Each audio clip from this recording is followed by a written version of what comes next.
Hey everyone, Derek here with a quick news update on Splatoon 2, and it's already time once again for another Squid Sisters story, this time with Chapter 4, and it's a pretty long one, so let's get right to it.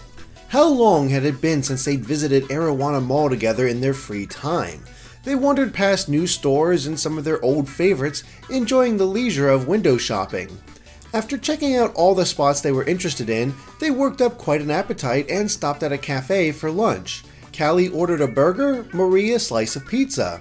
At times like this, talk turned naturally to the work they'd been doing lately. They swapped stories of workplace happenings and gossiped about their co-stars.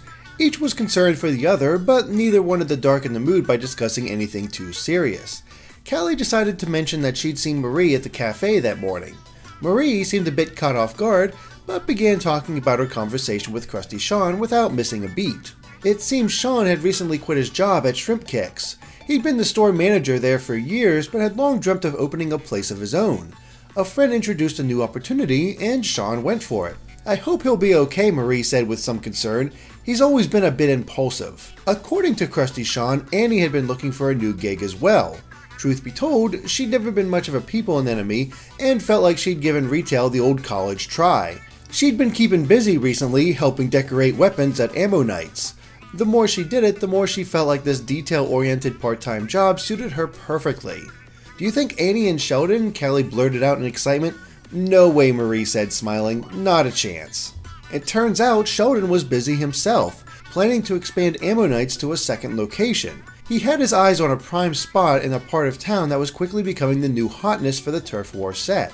That Sheldon has always had a nose for business, the girls agreed.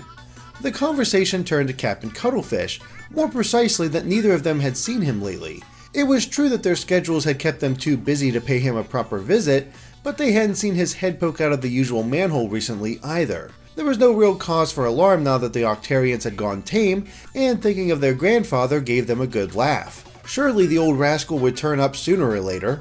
They got lost in conversation and time slipped away. When they noticed the sun beginning to set, Callie and Marie decided to head for home. They remembered just how much fun they always had when they were together. Fun didn't quite do it justice though. It was more than that, something special that made their hearts feel full. They felt as though the clouds that had been gathering around them had suddenly blown clear.